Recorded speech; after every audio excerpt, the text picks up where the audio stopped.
Това е легендарният метод за риболов на обратно дъно. При риболов с него не е необходимо да регулирате плувката.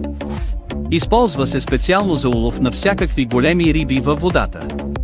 Той съчетава предимствата на европейския риболов на обратно дъно. На базата на обикновена подлиния е добавена тръба за плаваемост, за да позволи на куката да плава в обратна посока от дъното. Той решава проблемите, че традиционните рибарски куки лесно се забиват на дъното, а примамките лесно се забиват в кал и плевели.